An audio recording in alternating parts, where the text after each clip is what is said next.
Why are you here? It's kind of simple as that, but I mean, why are you here? Why are you interested in international dating? I'm assuming you're here because you're interested in international dating. And you would think that's an easy question. But when you really start asking yourself that question, and guys, trust me, when, and hopefully it's a when for you, you go over and you meet these women in person, they're going to ask you that question. Well, why could you not meet a woman back in Phoenix or back in Los Angeles or back in Houston or Dallas or wherever it is you're from, right? Why did you travel halfway around the world to try to find someone special to spend the rest of your life with? What was your thinking? What was your motivation? You're going to get asked that question a lot by the women. They're interested. They want to know why you're doing this. I mean, yeah, they're looking, right? And they're at that social event or they're on the one-on-one date and they joined this service and they know they're going to be meeting foreign men. And there's reasons why they do it. And they'll be happy to tell you why. Mainly it's because they're having a hard time finding a man who is serious about starting a serious relationship. You know, the whole marriage thing, the commitment thing, the providing thing, all those different things that she's looking for, that women look for. And it's difficult in many of the countries that we go to right now for those women to find that in the man, in the right man. And they're willing to broaden their search, to expand their horizons, to try to find that right person. They're willing to do that. But why are you here? That's what I want to talk about today, right? And I've been doing this for 25 years, and I know, one of the things I started thinking about and why I started thinking about this poll question for today is actually today is my daughter's birthday. And, she's turning, 19? And it's just so cool to see that happen and to be a part of that for the last 19 years. And I started thinking about the genesis of it and how, if not for a foreign affair, that never would have happened for me. And so I kind of know why, I was doing it. And I know what was going on in my life way back then, 23 years ago when I met Tanya, 25 years ago when we started this business. And I know my mindset and why I was doing it. And it worked out really, really well for me because I was lucky enough to meet Tanya at one of these socials and then am lucky enough to have 2 wonderful children because of that. And I was reflecting on that today because it's a special day. And I started thinking, this is something that I think men should think about, when they're doing this. Yeah, you see beautiful women and all. Okay, that's the obvious answer. Yes, John, I'm going because there's beautiful women. Okay, I get that. But what's the deeper reason? There's beautiful women here too. Okay, guys, there are. So let's, think a little bit about why you're doing this and talk a little bit about it today. You can, when you ask a question, give it a little bit of thought. I'll read it, even if it takes a little bit. And it could be a little bit complicated, but that's a question that we ask when we work with our executive clients and we're doing the video and whatnot. That's a question that we ask, and it's an important question. Why are you here? Why are you willing to go abroad in search of that special someone? Why not just meet someone nice in, Kansas City, Kansas, and live happily ever after? Why is it that you have to go abroad? We ask that question because we know the women want to know the answer to that question. So, it sounds simple at first, but it is kind of interesting. And, guys, you're not alone. I whine and complain that not that many guys do this, but, it's interesting. If you look at the census data, you'll see that 7% of married coupled households, right? And there's 56 million married coupled households in the United States, and 7% of those, or 4.1 million of them, had one native-born and one foreign-born spouse, right? That's 7% of all couples, married couples in the United States, have that intercultural marriage going on. That's amazing. That's great. That's wonderful, I think. That's diverse. It's actually, I was surprised that it was that high, actually. I think that's wonderful. So there's a lot of men and women. And what's interesting, too, in those marriages, the majority of the native-born spouse, the majority of them are men. And the foreign-born spouse, the majority of them, obviously, are women. So that's kind of interesting, too. So this is, there's a lot behind all this. That's why we've had sociologists, we've had psychologists, we've had people really look at this from an academic point of view. And these are doctoral students who are now doctors, that have gone on our tours that have actually studied this from an academic perspective. And they always come out with a positive outlook too, once they really understand how all this works. But yeah, it's really interesting about why we do what we do. Why are you actually doing this? So I want to get to that a little bit. So I'll start getting to your questions here, but even before I start getting to all the questions, and we got quite a few already, which is great, but please answer that poll question. I'm really interested to see what kind of answers I get from you guys tonight. You guys are always really good, and I get lots of good stuff, cool stuff from you guys, so I'd love to see it. Guys, excuse me, this weekend, May 16th, we will be doing another virtual seminar. We're going to couple the seminars that would have normally gone in Charlotte and Atlanta. Again, it's just still too early for us to be flying around the country doing the seminars in person, even though Georgia's opened up a little bit more. So Atlanta might have been a possibility, but still having the larger groups and everything is still going to be a little bit of a problem. So we're just going to do it virtually for a little while longer here. So for the Charlotte and the Atlanta seminars, they're going to be this Saturday, May 16th at 11 a.m. Eastern Time. And if you're listening to this and you don't live in either Charlotte or Atlanta, you can still register for those seminars. You can join the seminar. It's about a 3 to 4 hour seminar. We talk about all things having to do with the tours, and it's great. We'll have guests that come in. And the only thing we're missing is the food and the personal contact, which I really love. But we just can't do that right now. But we'll go through all the information, and you'll still be eligible for the seminar-only discounts and all that good stuff. So you don't have to live in the city of Charlotte or Atlanta to attend one of the seminars. When we were doing them live, we had people that would fly in or drive from hundreds of miles away to attend those seminars. So you can still come in from anywhere now in the world and join it virtually. And if that's something you want to do, you need to RSVP. You do that right online. You RSVP for the seminar. Just go to the main site, look where the seminars are, and it'll tell you how to RSVP for it. And then you'll be given the special code that you're going to need to log in to that virtual seminar on Saturday. Okay? So if you can do that, it's great. The last time we did was fun. It was fantastic, and a lot of you guys took advantage of that seminar-only discount for the tours. Now, speaking of the tours, I'm getting a lot of questions of John. Are you still doing tours? And if so, when can you do them and all that good stuff? And yes, we are still trying to do tours. Our last tour was in March. We've had to cancel the April and May tours and the June tours. So we're not doing any until possibly July. But all the tours that are scheduled for July, as far as I'm concerned, we are still going to do our darndest to get done. We're still going to try and do them. But we are kind of at the whim of the foreign countries that we're going to, right? Legally, we can leave here from the United States. We can go to other countries. But the problem is right now is many of the countries that we go to are closed. And until they reopen and give us some guidance on how they're going to deal with foreigners coming in, especially foreigners from the United States, who happens to have the most cases of anywhere in the world right now, it's going to be hit or miss, and we're just going to have to wait and see, because it is really dependent on what they say. I know that, like the UK, for instance, just said, okay, we're going to open up to foreigners, but when a foreigner comes into the country, they have to self-quarantine for, it was either 7 or 14 days. That's kind of difficult to do a tour when you have to self-quarantine for 7 to 14 days before you can do anything.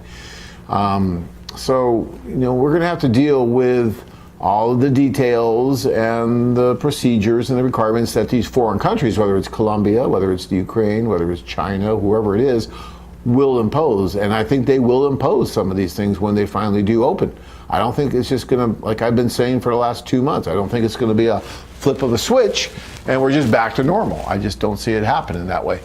We may even have to, rethink how we do the socials a little bit. We're just going to have to wait and see, guys. We're all in this together. It's the boat that we're in right now. But if you keep looking at the site, we'll keep trying to update and give you information as we get more information, more good information. And I just don't want to share with rumors and maybe this, maybe that. We could spend the rest of our lives talking about that. I want to deal with facts. And as soon as we get facts in on what we can actually do or not, Right now, the facts are that we will not be doing another tour until maybe sometime in July. We absolutely will not be doing any tours in June or the rest of May. So we know that. So at least that's good. So now we deal with what we know, and okay, maybe July. And so we hope so. If not, then we're going to hope for August. If not, then September. That's just the way it's going to be until we can get it down. But you can put your open tour deposit down for one of those tours, and I would still do that. And we could always move it to another tour. It's not a problem. So you're not going to lose anything. And if I were you, I'd probably, if this is something you want to do, I'd get my tour deposit in. But again, we're just going to have to wait and see what the rules are before we start moving around everywhere. Okay? All right. So, William, I think I answered your question just now. Hi, John. How are you? Do you think there will be tours in the future? And if yes, when? So I think we just went over all that. Blue says, and this is Blue is answering our question. Thank you, Blue. I appreciate that.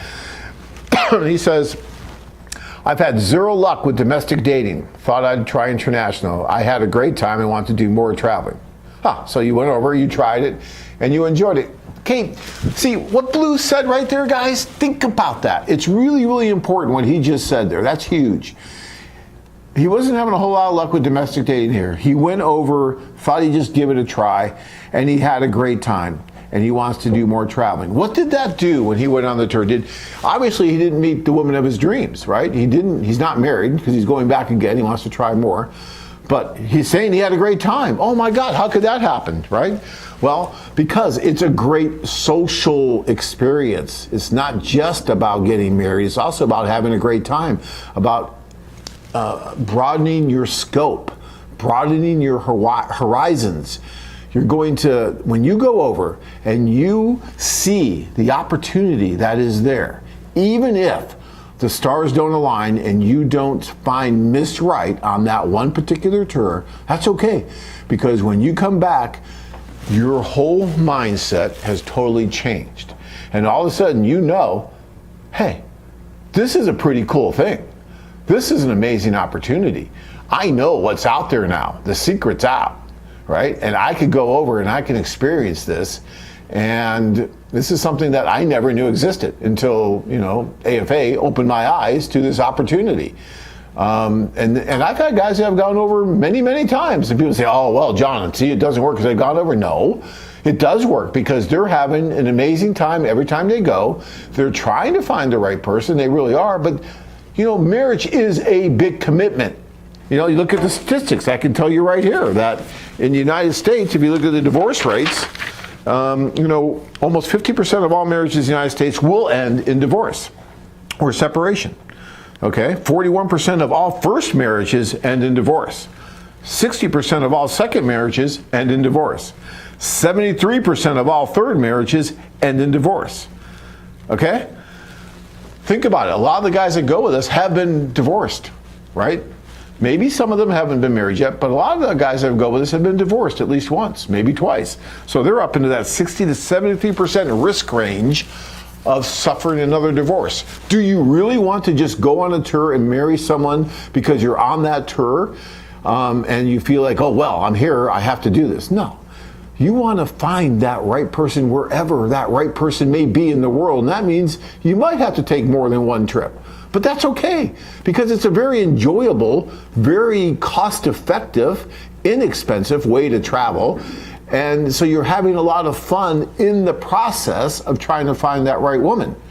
Love is meant to be an adventure. That's one of our plaques, which used to be on the table, which isn't here right now. But if it was here, it would say, love is meant to be an adventure. With this COVID thing, we've switched around a lot of things. We moved around. And so that plaque might not be here. But it just might magically appear too in a minute because we got good people that are around here. Well, there you are. Love is meant to be an adventure. So guys, and it is, and it's a lot of fun. It really is. So what Blue said there, I think I'm down 100% with, because I think that's really true. When you think about the risks, look, no one wants to go through a divorce. And those numbers are scary. When you see about those statistics, 50% of all just general marriages in the United States end in divorce. And then if you've been married, you try it again, then you got a 60% chance of getting a divorce. And God forbid if you try a third time, now you're at a 73% chance of getting a divorce. Are you kidding me? You've got to choose wisely. And maybe if you've just been focused on the domestic population, maybe it is a kind of bright idea to look outside of that, what hasn't worked for you, and change it up a little bit and go to a different culture. Try something a little bit different. And if you find a woman that really does fit with you, and cultures are different, guys. There are differences. People are brought up differently. They have different core values, all those kind of things. And so if you go over and you start experiencing this, it's like, oh yeah, this is cool. This is different. And it just will really change your mindset so that when you come back, even if you didn't meet the woman of your dreams, all of a sudden you're much more confident. You're much happier because you know that you're already starting to plan your next trip back over there, or maybe to a different country or a different city. It's just a lot of fun. All right, so thank you, Blue. You kind of started that off and got me going. I can go on these, rants here for a while. Let's see. Brian wants to know, hey, John, so with the Chinese tour canceled due to COVID-19, which countries are open for at least a club without quarantine? Brian, that's a great question. I've talked to all of my office managers, and they're all telling me, Colombia closed, Costa Rica closed, Peru closed, Ukraine closed. So it's difficult. Philippines definitely closed. China closed. And even if you were to be able to get into China, from what I understand, it's like a 14-day quarantine imposed on you. So right now, maybe Thailand might be a little bit of a possibility. I need to recheck with them. They have a low caseload right now. They haven't been affected as badly as other countries. So Thailand might be a possibility. But almost everywhere we go right now, even for a singles tour, even for a single, like a club where you're going individually, it's still going to be difficult. And the one thing too, guys, that we got to think about is we can't just be thinking about ourselves. We got to be thinking about the women too. And think about it. Some of these women are pretty freaked out in other countries, listening to all the media and then seeing the media from the United States, because I have friends and family from other countries, and they're calling like, oh my God, John, what's going on in the United States? You guys have so many cases, and it seems like, the United States is falling apart and blah, blah, blah, and they're really kind of freaking out because we do have a lot of cases here, and it gets publicized throughout the world. So when you, as a single guy, fly over to, say, the Ukraine, and you're like, okay, I'm here, ready to do dates, some of the women are going to be saying, yeah, you just got off the plane from the U.S., and we're going to go out and some of them might be reluctant. We have to put ourselves in their place too right now. And these are the questions I want answered too before we really start pushing to make sure the women are going to be okay. Now, most of my office managers tell me they think the women will be fine, the majority of them, but some of them might be a little concerned meeting a foreigner right away in the midst of all this going on right now. I think as time goes on, that will pass. And people are going to get more and more used to that. This is just going to be with us for a long time. Remember what AIDS was like when that first came on the scene, and everyone was freaking out like crazy. And now we live with it. There's really no vaccine for it really, but they can deal with it much better now. And so it's just something that we've learned to live with. And I think this is going to be another thing. This is something that's just going to be around. And I think as time goes on, people will get a little more used to everything. But right now, everyone's still kind of in this state of shock of like, what is going on? How are all these people dying? That kind of thing. So, all right. Hoo-ha, we get a lot of questions, guys. I love that. Thank you so much. I feel really honored and blessed to be able to sit up here and pontificate and have you guys listen. I know I've been doing this for a long time, and hopefully some of what I say will help someone out there. I always joke that no one listens to me anyway. And I had a guy that called to me the other day, goes, John, I'm listening to you. I've listened to you, and I'm doing this and this and this. I'm like, oh my gosh, someone's finally listening to me after 25 years. That's amazing. Because we do try to give good advice. We really do. All right, let's keep going here. Matt says, American women play games too much. Yeah, okay, well that can happen. But Matt, I'll tell you, even when you go abroad, I'm not going to sit here and tell you that no woman that you'll meet in China or Ukraine or Thailand or Philippines will ever play a game. You can find women there that will do some of those things too. But it is a different culture. It is a different mindset. There's a difference between the men and the women, a much more pronounced difference between the men and the women and how they deal. The role of femininity, the role of masculinity, how the two interact with each other, and there's all these differences. And so when you start understanding that, when you go to these different places, then you start really getting the idea of why this has been so popular with so many people, and why we have, 7% of all marriages have at least one foreign spouse. I mean, it's getting more and more popular. So yeah, all right. But yeah, the games are no fun. I get it. Okay. Francis says, I meet plenty of women here, none I want to stay with. Okay, all right, I get that. Mark says, John, to answer your poll question, I'm interested in international dating because my dating life in the United States has been unsuccessful, and I'm looking for my life partner, and since I can't find her here, I am looking elsewhere. Okay, I get that, and that's fine. But the one thing that you guys, if your dating life has been unsuccessful here, and that's why I'm trying to dig a little bit deeper, like if you do our executive plan with us, and I'm not talking really in depth about the executive right now, but I'm just saying when you do that, you come out for the day and we spend the day talking about what's been going on in your life, all these different things, and part of it is what's been going on in your dating life. What have you been doing? And why hasn't it been working? And some of the things, that you need to look at sometimes at yourself. Okay, well, what's going on here? Of course there's cultural differences. And of course you might be better suited for someone from, say, Philippines or Ukraine or China, right? And that's definitely possible. But there might be other things going on too that we may be able to spot that you're not seeing, that we may be able to help you with. And say, well, one of the reasons maybe that you haven't been so successful here in your dating is because you're doing X, Y, or Z. And that's another kind of fringe benefit you get with these tours. When you're over there, the staff helps you a lot when you're going out, and they give you a lot of good advice. And when you're going out on dates, sometimes you're with an interpreter, so that you've got this kind of third party, this third person on the date with you, observing and seeing what's going on. And she'll tell you, I had this one guy once who came back and he was upset because the woman didn't like him. But the person, the interpreter / matchmaker who was on the date with him, came back and told me, she goes, well, yeah, but what the problem is that first of all, at the restaurant, he was talking really loudly about his dates with other women, how they would spend the night on the beach and have sex and do this stuff. Guys, women don't want to hear you talk about other women. They don't want to hear you talk about your past dates, your past exes, all that kind of stuff. You should not be talking about that on a first date. And then she told me that when they got up to walk away, he grabbed her ass. Okay, you really shouldn't do that on the first date either. Not even the second date probably, right? You have to kind of really play that one by ear. And when you just do that, right, that's not good.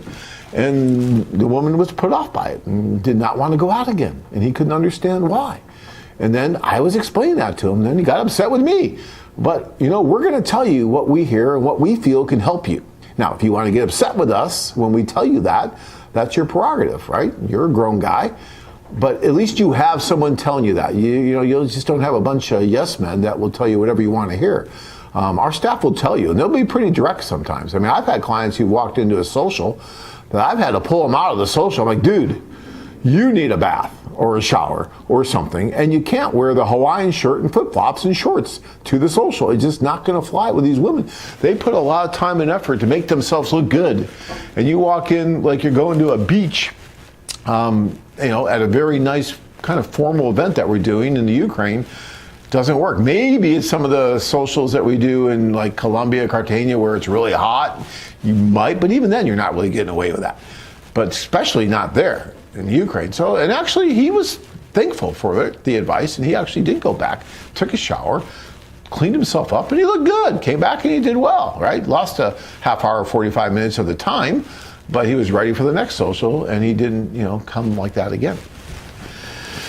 All right. Stephen says, hi, great show as always. Well, thank you, Stephen. I really appreciate that. That actually means a lot. Is it possible to purchase a lady's personal contact info, if it's okay with her, of course? Yeah, you can actually email travel@loveme.com, and if she's willing to sign the Ember form, then it's possible that we can do that. But you need to talk with travel@loveme.com, email that, and talk with Anna exactly how that works. But it is a possibility. But most women would rather and prefer to meet in person. I mean, one of the reasons they join our site is that this is more of a premium dating site. It's not just some free site that anybody can join. And when they join, they go through a process to get on, right? And then they're being helped with correspondence, they're being helped with what photos to put on, they're being helped when it comes to times for meetings, that they're not just meeting the guy all alone, that they feel comfortable where the meeting's taking place, all of that.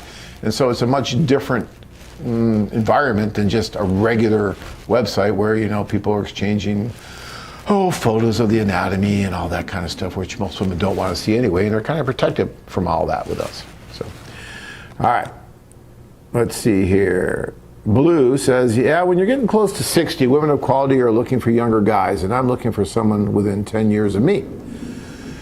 Blue, I'm right there with you too. You know, as you get older, it does not get easier. It just doesn't.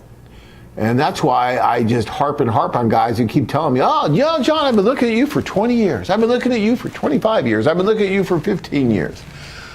Why? Why do you want to wait and wait and wait before you finally do this, right?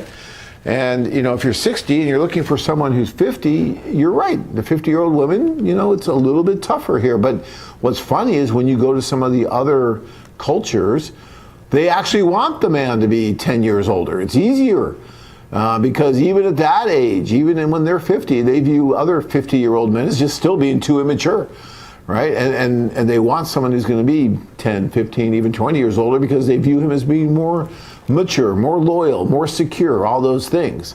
This is how different cultures view it. Not so much here in the U.S. Some women, yes, but not so much as, you know, statistics if you look at the whole population. Whereas if you go to the Ukraine, if you go to Colombia, if you go to some of these other countries we go to, you'll see that the women actually want someone a little bit older. That age differential is much different in most of the different countries than it is here in the U.S. I think the U.S. is probably one of the most age inelastic locations that there is in the world. And you would know that if you ever got outside the country. But if you never travel outside the country, you never realize that.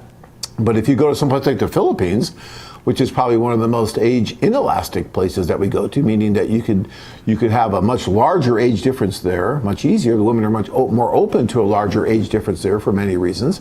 But you would never know that if you never traveled there or did the research or the due diligence that some of you are doing right now by listening to me on Monday night. So yeah, keep that in mind. All right. Okay, Voxholics, I think. I don't know how to pronounce that, so I really apologize. Yeah, I'm still trying to learn English, guys, so bear with me. And my wife still gives me a hard time because I don't speak Russian. My staff gives me a hard time because I don't speak Spanish. China, forget about it. Thai, yeah. You know, so, and I'm still having a hard time with English. So, you know, I try. Foreign women make better partners than those in the West. Depending on who you are, right? I mean, you know, love is a crazy, crazy thing, and living together and cohabitating and all that stuff. I mean, there are people in the United States that will find each other and make great partners and live wonderful, happy lives, and, you know, and it's great. So it really depends on who you are and what you're about and where that match is for you. This is a very, very, very personal thing that we're doing and been doing for the last 25 years. Can't get more personal than what we do. And I think we really do a good job with it, especially when you go to our smaller offices around the world and you deal with our staff that are local, in country, there 365 days a year, well, especially when they go off for vacation. But yeah, they're there, they live there, they're doing it day in and day out, and they know the women. And they can give you this great advice. And so, yeah, when you get down to that level, I think it's great. And they can look at you and they can get a sense of who you are and start trying to pair you up with women that they think might be a good fit for you based on who you are. Because this is a very personal, different thing. And what's, you know, a gentleman today was asking, well, John, you know, how sincere are the women when they come to these socials? You know, how do you find which ones are sincere and which ones aren't? And what I tried telling them is that, you know, the sincerity is really a function of who they're in front of. They're not going to be interested, and how you define sincere, maybe that means interested, maybe that means ready to do something with someone, right? Well, they're not going to be interested, ready to do something with everyone. They're not going to be interested in everyone. So you may interpret that as they're not sincere, but yet, it's okay. So one person walks into that room and there's no chemistry. They're not really hitting it off. But then another man comes to that table and all of a sudden, boom. I mean, she's just like, wow, she can't take her eyes off of him. And all of a sudden, that sincerity level is off the chart. That interest level is off the chart. So, all these women that are coming to these events are going to marry someone, I hope, at some point in time here, whether it's a local man from their country or it's a foreign man. But sooner or later, they're going to marry someone. It's just a matter of, finding that right person who they can be sincere and interested in. I know when I met Tanya, there was other men that were interested in her, but she wasn't interested in them. That didn't mean that she wasn't sincere. Matter of fact, she wasn't even interested in me at the beginning. She blew me off and told me that she was just at that social because she had a bad day at work that day and that she just wanted to sit back and be with her friends and drink champagne and dance. And I'm like, okay, good, go. Sit down, have fun. But I kept coming back, and you know what? Sooner or later, she was interested in me after a lot of champagne, I think. But she was interested in me, and we talked all night that night after the social. And I knew that night that I was going to marry that woman. Now, some guys might have come up to me and said, "Oh, John, she's not. She's a scammer. She just wants to drink the champagne and be with her friends and dance." She told me that. Why do you have her here? Why do I have her there? Because she's single, she's available, and she does have an interest, and that's why she's there. And look, we got married. So guys, that sincerity question, I get that a lot, but it really does come down to chemistry. It comes down to, who the women are. I mean, I don't think you'd want every woman there to be interested in you. That would be really weird. It'd be like the Stepford wives, right? I mean, every woman in the room is going to be interested in you. Something's wrong with that. Either they're all being paid to be nice, which they're not, or they're all crazy or something. I don't know, because they're not all going to be interested in you. They're all going to treat you nicely. They're going to talk to you. It's going to be a good experience, but they're all not going to want to have your child, okay? And you're not going to be interested in all of them, or else there's something wrong with you. This is not the way life works. Sometimes I think we overthink this whole thing too much. This is just great. This just gives you that opportunity to go to one of these socials, meet so many different women, and when you walk out of there with 3 or 4 good options, you did well. You did probably better than you would have done here in a year with 3 or 4 good options. Think about it. Think about it. When was the last time you had 3 or 4 good options in one night? And chances are you will at one of these socials. And that's just one social. Then you're going to the next social, and you get another opportunity to get another 3 or 4 good options. So that means within a matter of just 2 or 3 days, you've got like 4 to 6 really good options. When was the last time that happened in your city? Just think about that. I got it. Kirk, I think I had too much, Mountain Dew. I got to lay off the Mountain Dew. All right. Francis says they are sexier compared to USA lady going shopping in pajamas and Uggs. All right, so Francis, when my wife Tanya first came here, somehow she ended up in Walmart, and she came home with this shocked look on her face, like, John, there are women shopping in pajamas, SpongeBob pajamas, and curlers in their hair. Who? Because they just don't do that in Russia. And in many of the countries we go to, the way that the women present themselves in public, the way that they go out and the dress and what's expected, the cultural norms there are not going to a store in SpongeBob pajamas and curlers. They're just not. Now, I'm not putting women down here in the United States for doing that. If that's hard culture, if that's our culture now, and that's what women do, then that's what they do. And I'm not judging them. It's not a good or a bad thing, but it's a different thing. Do you understand the difference between that? I'm not saying it's good or bad. I'm just saying it's different. And that's why Tanya was so shocked, because and for her, she wasn't really judging. She just couldn't believe that people were doing that, because in Russia, they don't do that. And even today, they don't do that, although it's been relaxed somewhat. There's more Levi's being worn and stuff like that. more so than what you see in the Ukraine. Ukraine is still very much dresses and stockings and all that everywhere women go, pretty much. And that's the way they present in public. And it's just what they do. So when you say that they're sexier, well, I've been saying that for many, many years, is that the femininity scale is just different. And they really, really work at being feminine. And when you get off that plane and you start looking at the different women, I don't care where you go with us, you're going to understand something right away, that the roles between the men and the women, femininity and masculinity, are very, very well defined. There's not a lot of middle ground. Whereas in the United States, it's kind of been muddled up, kind of like, I don't know how to treat the woman now. Should I tell her that she looks sexy or not? Should I open the car door or not? Should I compliment her on her lipstick or not?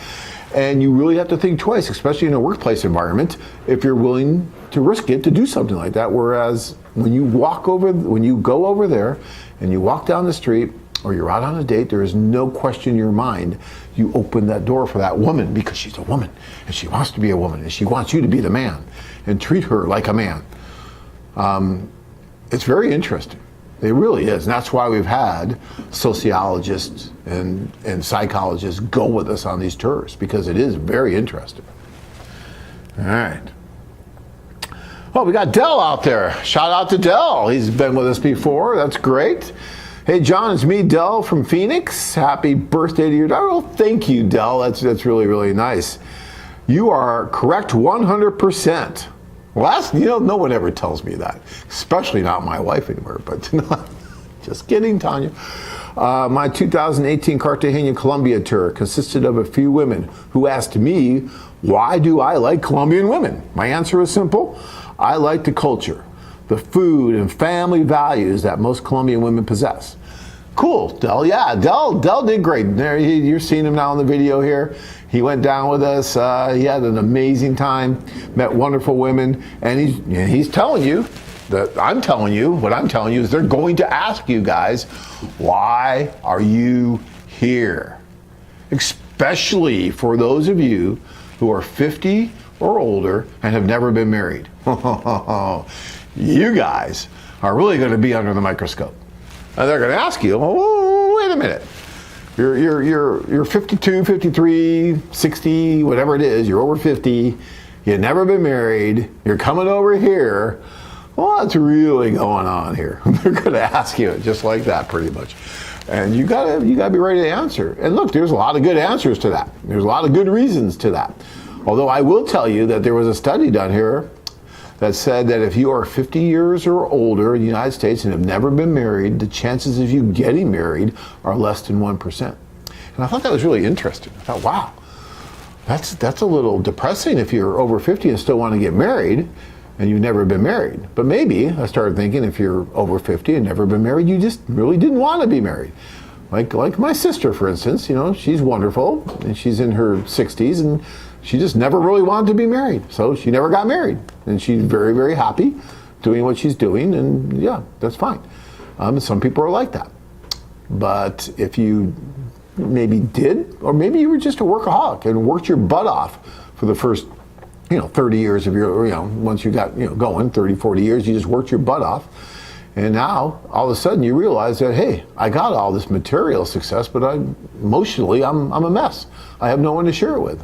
And maybe that's where you're at. And maybe that's your answer to the women that are asking you, well, why did you never get married? Well, because I was taking care of business for so long. And now I realize that maybe there are other things that are a little bit more important than the bottom line there, than bringing in an extra few dollars every week.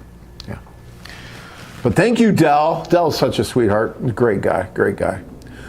Dan says, I'm with AFA because most middle-aged American women have become totally indifferent towards men and marriage. They want companionship, but do not believe in commitment or marriage, and I do want to get married.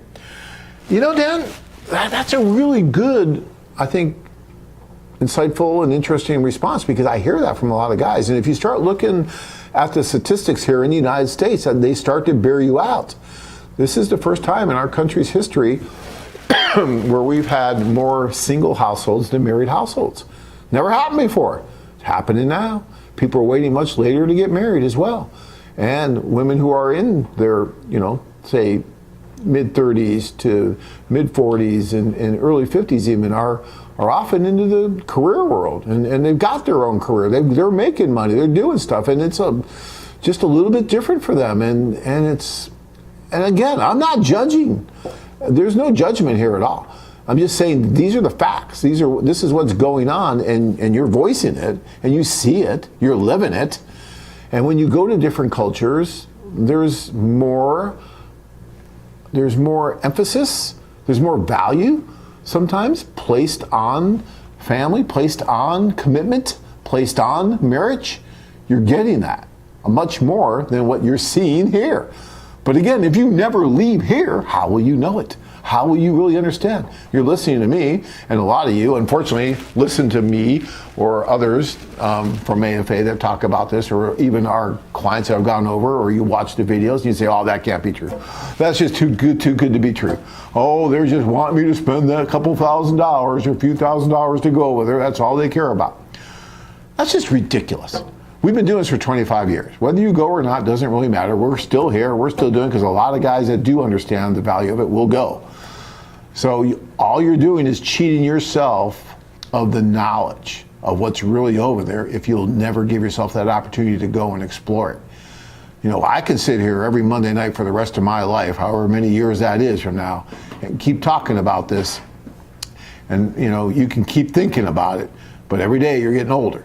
And, you know, sooner or later, you got to decide, okay, you know, I always want to go experience this for myself. I'll have a hell of a vacation. It's probably the worst thing that'll happen to me. I'll get to experience some really interesting cultures and food and people and sights and smells and sounds, and I mean, all these things you're going to experience when you go over there. It's such a cool social experience, let alone trying to find that one woman that might change your life forever. Okay, I'm getting too passionate again. Gotta stop drinking the Mountain Dew. All right. Boaz Fraser Bay says, I'm here because the American dating scene is in shambles. Okay. Well, thank God I haven't been out there in 20 some years, so I don't know. But these foreign women AFA have on their site and that social are exactly what I want in a wife.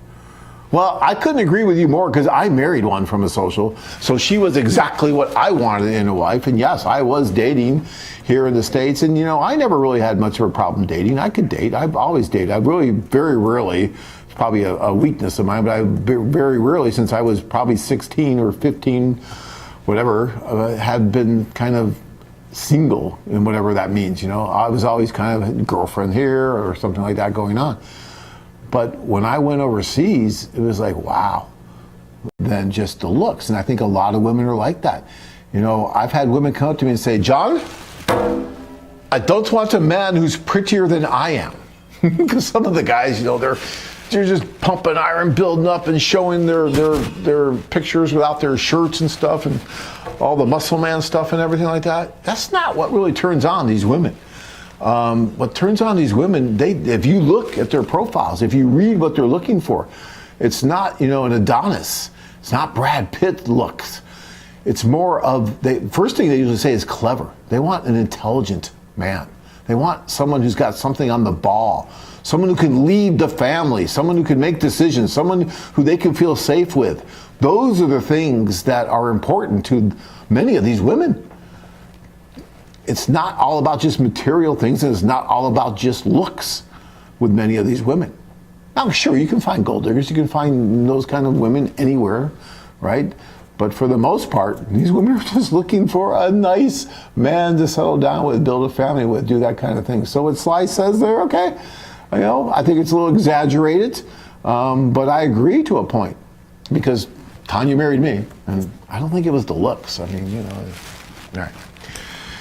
I once had someone say, I was in a line at a bank with this woman, American woman, at a bank. And I'm standing in line, and this woman and I started talking, waiting for the teller. And she said something like, you look like Stephen King. And I said, yeah, people say I look like Stephen King, but he's not very good looking. She goes, yeah, I know. I'm like, was really mean. I've told that story before, but yeah, that's fine. All right, Shelton. Dell and I are hoping that Colombia opens back up by August because we are planning to go on the Medellin and Barranquilla tours. Will you keep us informed about the tours? Oh, absolutely. We'll especially on this Monday night show, we'll talk about it, and as it gets closer, we'll be talking about it. You might, if you're interested in those tours, make sure you have a deposit, at least just a $475 deposit on there, and then you're in the loop all the time with emails and stuff about those tours as they get closer. So that's a little bit easier way, unless you want to call in and start asking us more about it, because what will happen is, if it's a month out and we're still not absolutely sure we can do the tour, then we're probably going to cancel it. That's what you've seen we've been doing with the June tours, and we did with May tours and things like that. So we'll give you as much information as we can. I just talked to Maria on Friday, and she's telling me she's still not sure what's going to happen. She's hoping that we're going to be able to do them there, but it's going to depend on how Colombia reopens, because Colombia is locked down very, very hard, and they were very strict about how they locked down and who could go out and who couldn't. You needed special cards, and it was very, very formal, much more so than what we saw, at least in Phoenix. And in Arizona, I'm not sure about other states, but here it was not that formal. But there, police were enforcing it. It was a big deal. So how are they going to reopen? How are they going to deal with foreigners? That's what we have to think about and concern ourselves with. And as soon as we know what the protocol is going to be, then we can say, okay, how can we do our tours and comply with the rules and regulations that will be in place? And let me tell you, there's going to be rules and regulations in place. What you're seeing right now on TV may not be what our socials look like right away, and I'm sure they'll come back to that. But right now, I'm not sure what it's going to be like, and I'm not going to sit up here and tell you, oh yeah, it's just going to be great, because I don't know what's going to happen yet, and we're going to figure it out. But I can tell you this, that somehow for 25 years we've been able to adapt to a lot of different things that have happened, and we'll adapt to this as well, and we'll figure out a way, the best way, the safest way to get you in front of the majority of these women. So that's our goal in life, damn it. And that's what we're going to do. All right, keep going here. Blue says, I just rescheduled my flight for July today. Cool. And I'm hoping we can go in July. I really do. And what's cool is the airlines are being a lot more understanding and rescheduling flights and working with everyone. And my heart goes out to the airlines, to the cruise ships, to all those people, to the restaurants, to the first responders, the nurses, the doctors. I mean, so many people are affected by this whole thing that it's just astronomical. And, yeah, it's sad, and we're affected too. But, you just keep doing what you can do. It's all you can do. Steve, hey, John, how's the crystal ball? Any predictions on when the next live seminar might take place? Not really. I don't really know when the next seminar is going to take place in person. I love doing them. You guys that have been to my seminars, I love doing them. I mean, we have so much fun, and we have a lot of interaction between each other, and we talk, and I really kind of go crazy there. You see me here talking a little bit passionately at the seminars. I almost need to be restrained sometimes because it's fun. But I don't know when I can do them again. Hopefully soon. We've got one on the board for a hotel in June in Vegas. I'd really like to do that. And I'm trying to finagle it. So I don't know. We'll see. If I can do that one, I'll do it. But I know the one coming up this weekend is going to be virtual. And the virtual, it's just not the same. I'm sorry. I mean, look, you'll still get your seminar-only discounts. And I try to make it fun for everyone. I really do. And actually, I got a lot of good feedback from the guys from the last one. It's just a little more difficult for me, I feel, to give you what I think I should be giving you, all the energy and everything, because I'm just looking at this camera. I'm not looking at a room full of 20 or 30 guys. I'm just looking at a camera. And it's hard for me to really, feed off of that and have that exchange of energy and everything that we normally get at the seminars. And that's why the seminars are special and fun. And some of you guys have come literally to 13 to 15 of these seminars. I've had guys that have come to that many seminars. And I've had many, many men come to multiple seminars. And the jokes really don't change that much. Same kind of jokes and stuff. But they come because it's fun. It's a community that we've built over these last 25 years. And when you come to that community, it's really cool. And doing these are really cool. Someone said, John, you should charge for these seminars. You should charge for these Monday night shows and things that you do, and I really don't want to do that. I really don't. I don't want to charge for just giving you this information that we've accumulated over 25 years. This is something that we want to share with you. We want to make it available for everyone. We want you to be able to use this and come on the tours and experience it and go, and not sit there and just write letters forever. We don't want you to sit there and just write letters. We want you to go and meet these women in person. And yes, I understand right now that's difficult, but you know, it will open up again. All right. And Steve says his poll question, I have lived all over the globe. Never lived in one place for more than 3 years. How cool is that, Steve? That's cool. Events in the U.S. a long time ago were brought back to the forefront recently. Now, living outside the U.S. and no desire to return. Huh. Well, that's so cool. All right. So you're one of those expats that kind of wander around. I've met a lot of you guys, especially like in Costa Rica, Colombia. Oh my gosh. You go to Cartagena and it's just filled with expats that are living there. And some of our clients will get married and move. They move to the Philippines and live there. They move to Costa Rica. They move to Colombia, Peru, Lima. Oh my gosh. So a lot to Latin America, but some even to the Ukraine. We've had clients that moved to Russia, moved to the Ukraine, lived there. We've had clients that moved to Thailand. Not too many that moved to China that I know of. I've had some that have lived in China, but yeah. All right. So let's keep going on. Duck.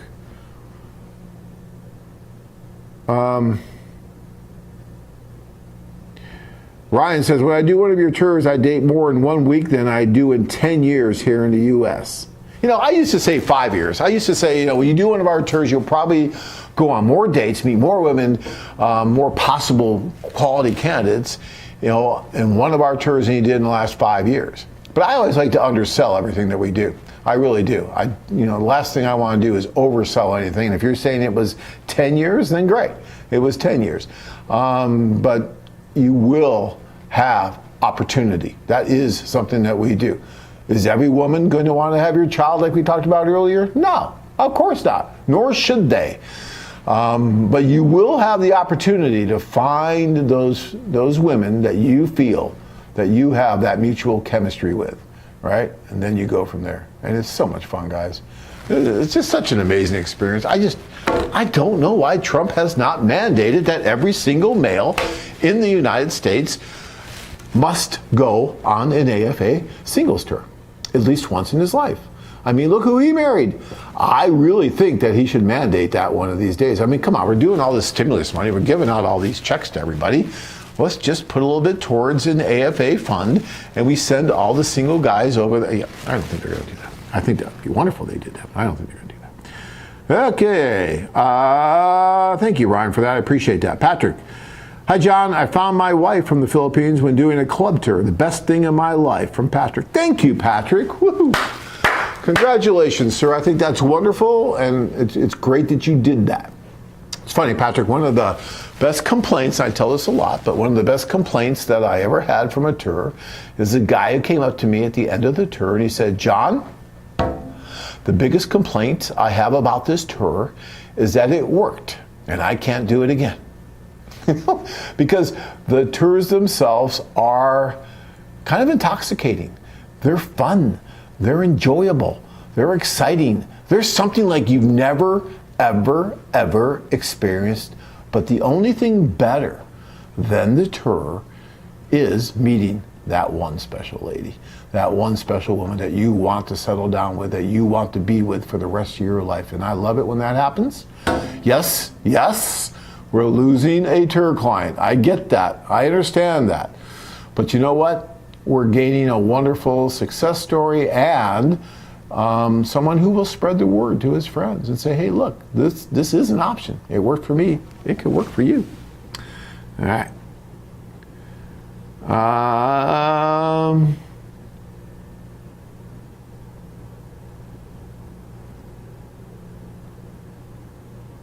Let's see here. David says, hi, John. While attending a friend's party, I met a man who had a Ukrainian wife. He was probably the happiest married man I had met. I spoke with her for a long time, probably too long, and was greatly impressed. I then went to the next AFA seminar, met Bud and his wife and children. I then signed up and took the Odessa tour. Wow. Since then, or since these ladies are raised in a difficult and completely different culture from ours, they are amazing. I no longer date American women. My next wife will be from the Ukraine. I was supposed to go on the April tour. Now I'm trying to get time off for the September tour. Thanks, John. Thanks, David. I really appreciate that. And, you're a wonderful guy as well. And I appreciate that sentiment. And that's wonderful, And that's the thing I've heard, too, with a lot of guys that tell me, hey, I met this couple and she was amazing and they're so happy and she's a foreign woman. She came from, whether they met through a foreign affair or not. It's just that, other men are starting to see it. Well, I just said that, 7% of all marriages have have one native-born participant in the marriage, right? One native-born spouse, that's the word. That's a lot. It's 7% of all the marriages. And men start seeing that. And they're saying, well, wait, what's going on here? How'd you find that? Well, because a lot of men just don't think about it, right? And I get it. This was a really bizarre, off the wall, off the beaten track, just kind of a crazy thing that we started doing back in 1995. And that's why, if you look at our media page, you will see that we've had so much media done about us over the years. I mean, it goes on and on and on and on. Why? Why do you think the media is so interested in us? I'll tell you why. Because this was really different. Men were going outside of the country to find women. Why? What's wrong with women here? What's going on? Why are they doing this? And there was a lot of stigmas. There was a lot of negative energy and publicity, thrown towards us.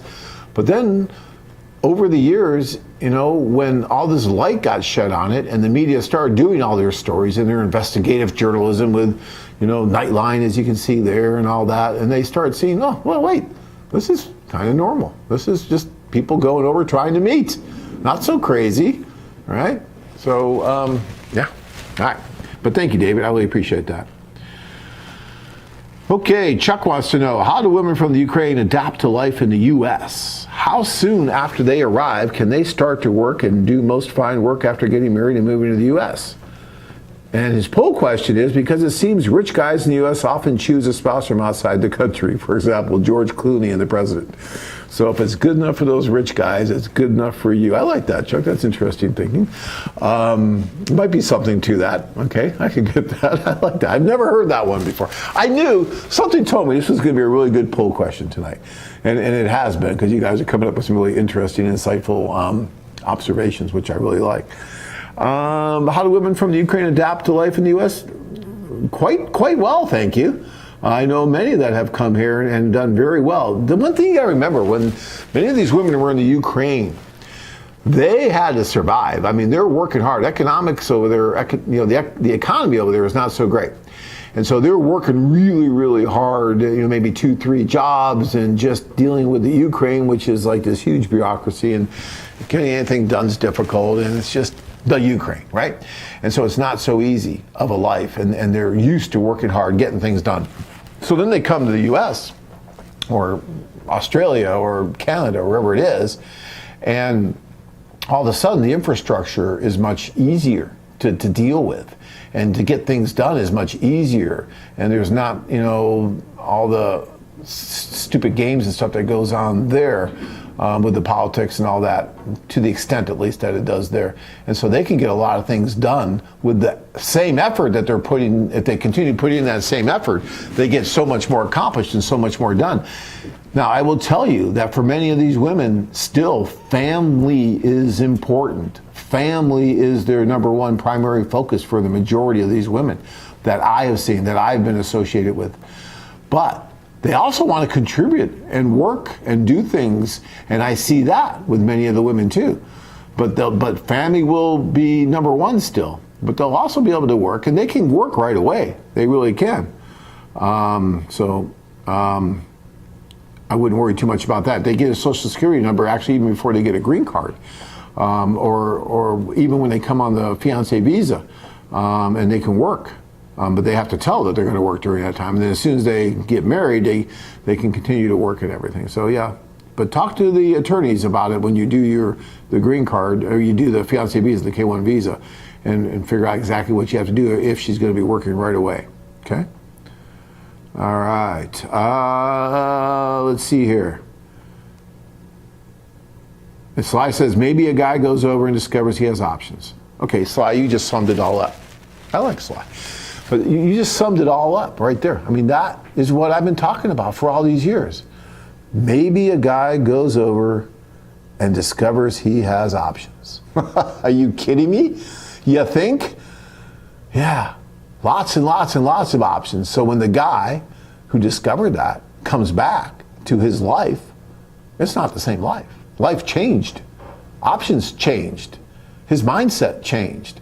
I had a guy who sent me an email thanking me for him getting engaged to a woman who was domestic here. It was like in Montana. And he says, it's because of a foreign affair. I'm like, but she lives here. How's that? He's like, because I went on your tour. And when I was on the tour, I got a lot of attention. And I felt really good about myself because I had all these other options that I never had before. And all of a sudden I realized that life is really different in many of these different places because I'm seeing it for myself, my own two eyes right here. And I've got all these options that I didn't have before. So when I came back to the United States, I was much more confident. And I think it was at the where you rent cars, the rental car counter, where he was talking to this woman. And he said something back to her in Russian. And she's like, why are you speaking Russian? Oh, I just got back from this tour to Russia I did. And it was really fun. She goes, and it was a singles tour. And then they started dating. And he says, you know, that would have never happened, but my confidence to be able just to talk to her, because at the back of my mind, John, I really didn't care whether she liked me or not anymore, because I was ready to go back over there. But all of a sudden, because of my probably indifference, all of a sudden she started liking me more. It's really a weird psychological thing that goes on with that. But I hear it from many, many guys when they come back, because like Sly said, they realize that I got options. I got options I never knew I had. And I'm going back over there again. And all of a sudden you stop following around the women here like crazy. And all of a sudden they understand you stopped. And then they're like, well, wait a minute. How come he's not all over me anymore? And that, on some level, makes you more attractive. I don't know. Go figure. It's really strange. I'm not a psychologist, although I should probably have an honorary degree by now. Matt says, can you please give us some prices for the trips, like the trip to Ukraine or Mexico? We don't have the group tours yet to Mexico, maybe next year, but the Ukraine is about $3,500 or so, somewhere in that price range for the 10-day trip, plus you need to do the airfare. But again, that's about what you would pay for a regular vacation. And if you go to the website, you go to loveme.com, click on your European tours, and all the prices and the tour dates and everything are there. And for the tour dates going to, say, Colombia or anywhere in Latin America or even China, Asia, those are less. Those are about $2,500 for the 7-day tours, and maybe $2,700 for the 10-day tour, somewhere around there. So not bad. I mean, very, very, for everything you get on these tours, those prices are dirt cheap. And you will never find, I mean, never will you find a better value in singles men travel than what that is out there, guys. I can attest to that. And if you ever think that you found a better value, call me. And no one's ever done that, by the way. I've been saying this for over 20 years now, at least. And no one's ever called me and said, hey, John, here's a better value, here's this company, blah, blah, blah. No one's ever done that, not once. Because there isn't. There is not a better value than what we do with our group tours. That is the best value. Even our club tours, I think, are very good value. I think the group tours are a better value, but I think our club tours are still better than anybody else out there that can provide anything of this sort of nature, which no one really does the way that we do it. But yeah.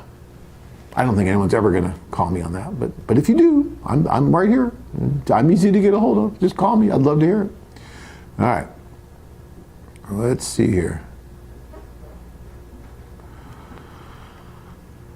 I'm not going to be able to get to everybody's question here, and I've got quite a few on here still, but if I did not answer your question tonight, call me, and I'll be happy to answer your question tomorrow, or email me. It's easy, john@loveme.com, and I'll be happy to answer the question. But I'm going to try and do a couple more. There's a ton that I'm just not going to get through here. We're already way over our time here. I'm 29 and every woman around my age just uses dating apps rather than meet someone in person. Yeah, this whole dating app thing. I also just don't share the same values that most women my age do in the U.S.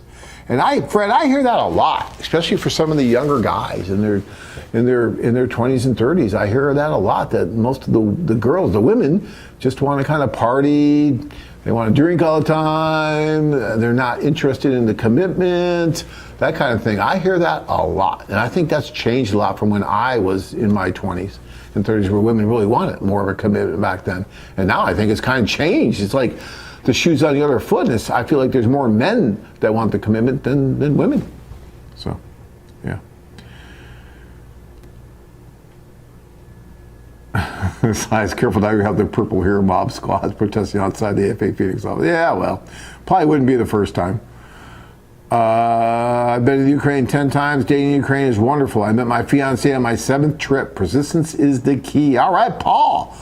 Fantastic. And persistence is the key. And some people say, oh my gosh, that's terrible. You had to go 10 times. I bet Paul would say, no, it was fun.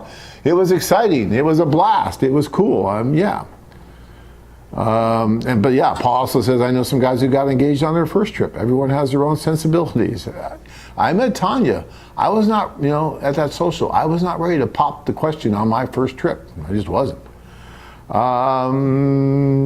Stephen wants to know how much extra, what extras that you have to pay for in order to get your K1 visa and what charges after you get the K1 visa. Stephen, call me. I'm just out of time really to talk about all that, because that could be a whole nother show. So call me on that or email me and I'll be happy to share that with you. But it's not really too bad. It just depends on how you do it. Okay.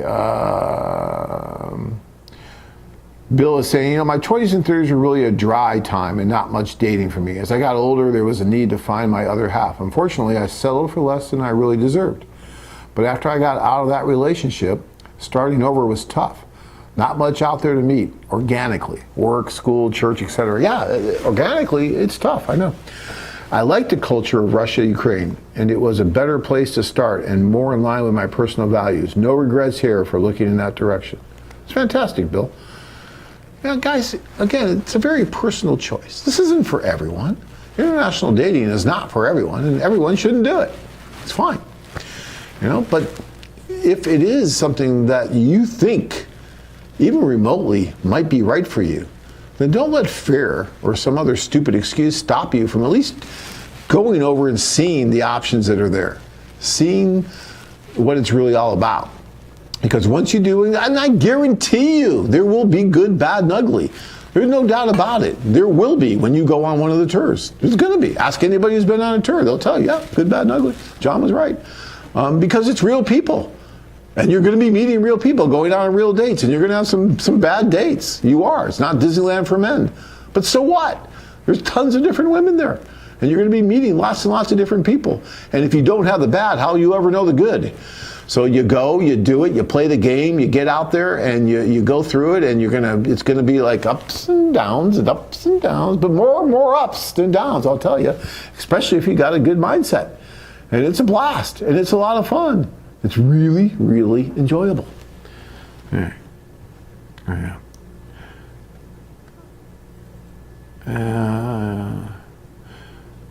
Leonard. Leonard's on. Your poll, international dating is great. Local dating is great. Problem is I have a conflict of interest.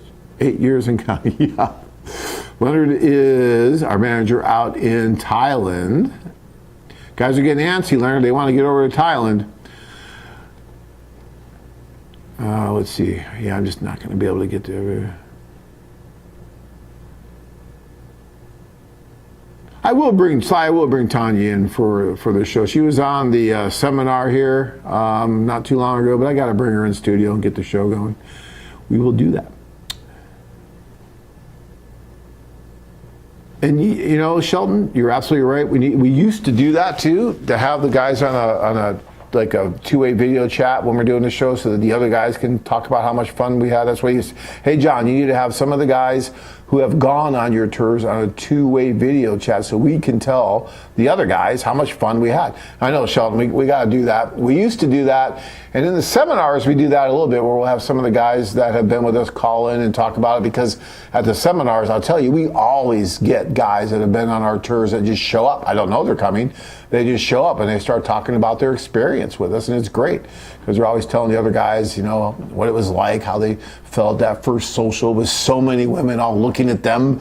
They were the ones that felt like a piece of meat. I mean, that kind of thing. It's really interesting. All right. Chris says, this is really informative and interesting. Thank you, John. Greetings from Sweden. From Sweden. Cool. Yeah, it's wonderful. My son 2 years ago was playing football in Sweden on the American Football League that they have out there. He loved it. Loved Sweden. So yeah, very cool. And Dave says, John, hi John, finally made it to a live show on Mondays. Fantastic, Dave. I'm glad you're there. I really am. All right, guys, we are way over our time here, so we're going to have to end this one. That was a cool poll question. It's a little bit deeper than what we go sometimes on these things, but sometimes you got to go a little bit deeper and really start thinking about the motivations of why we do what we do, and why you're willing to get on a plane and travel halfway around the world to meet some of these women and start a life with someone who's going to then get on a plane and travel halfway back with you around the world and leave her friends, leave her family, all of that, just to be with you. Maybe that's what we should do. I should get Tanya on here and let Tanya talk about what that was like for Tanya to do that. We'll do that. But I'll tell you, I have the utmost respect for these women that are willing to do that. The guys, well, I don't know if I should go over. What could happen and meet these women? I'm a little worried about it. After 25 years of us doing it and having thousands and thousands of successful guys going over on the hundreds and hundreds of tours that we've done, we still have guys that are saying, well, I don't know, something could happen, it's pretty risky, I don't think I'm going to do it. And they just don't do it. Okay, guys, this is no more risky than just booking a European vacation. It's actually way better, a lot more fun, and it's about the same level of risk. But the risky thing, and think about this, guys, the risky thing is what the women are doing.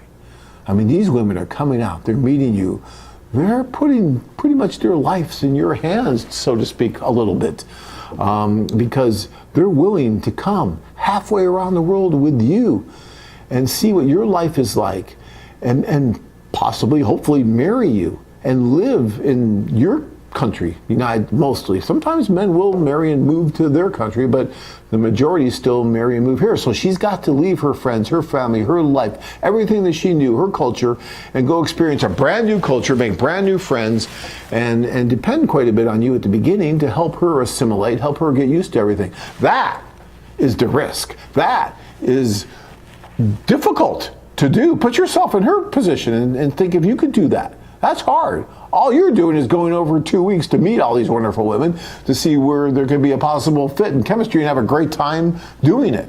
That's not very risky, guys. So that's just my opinion. No one ever listens to me anyway. But anyways, guys, I want to thank you all for being here tonight. It was really, really fun. And I count myself as extremely lucky for being able to be here with you on Monday nights and be able to do this, because they kind of let me back in. They kicked me out for a while before the virus started happening, and Dina and Anna and those guys took over the show, and they locked me out. They literally locked the door, changed the keys, everything, wouldn't let me in, because they were taking it over and they were doing a better job. They were doing great. But now, since they were all locked down still, then they had to give me the key to get back in. But I think that's going to change pretty soon. They're going to lock me out again. So, but that's good, because they do a great job when they come back, and they'll take care of you guys. But until then, and on Wednesday, we're going to have our Philippine show again with Rana, who is just amazing. That woman has so much energy, and her little pinky, this little pinky could probably, power parts of Phoenix, because she just has all this little energy. And she's, tiny. She's like a dynamo. And she has a lot of good advice. She's helped a lot of you guys already to get yourself to where you are, being engaged, finding that woman for you. She's done that. She's amazing. And so she will be on Wednesday night, this Wednesday, same bat channel, same bat time. See, I'm really dating myself. A lot of you people have no idea what that means, but it's from the old days with Batman. But she'll be there on Wednesday night at, 8:30 Eastern time. And she'll have a great show for you about all things Filipino. And maybe if I can get myself together tomorrow, I could do that interview with Mike, who just returned from the Philippines and just did not want to leave, the wonderful woman that he met there. And I really want to do an interview with him. Maybe we'll have that for you. I don't know. If not this time, maybe next time. But hopefully I can get it together in time for Wednesday night show. All right, guys. I will let you go. So until next time, thank you so much for being here tonight and all your wonderful, wonderful answers. It was wonderful. Thank you. Have luck finding someone here in the United States? I was always in relationships in the United States. I was in a long-term, like a 7-year relationship before I met Tanya. But when I met Tanya, we were at a social. There's about 200 women there and about 20 guys. And I walked up to her table, and I thought she was the most beautiful woman I'd ever seen. And she said, you know, I'm just here to drink champagne and be with my friends because I had a bad day in real estate. I gave her champagne. Are and these equal relationships? Because I think there's a misconception. Well, let me ask you. There's a misconception that these relationships are set up to give the men the upper hand. Right? I am upper hand. You're the upper hand in this relationship? She found me at the social? Well, John, let me ask you, did you not have luck finding someone here in the United States? I was always in relationships in the United States. I was in a long-term, like a 7-year relationship before I met Tanya.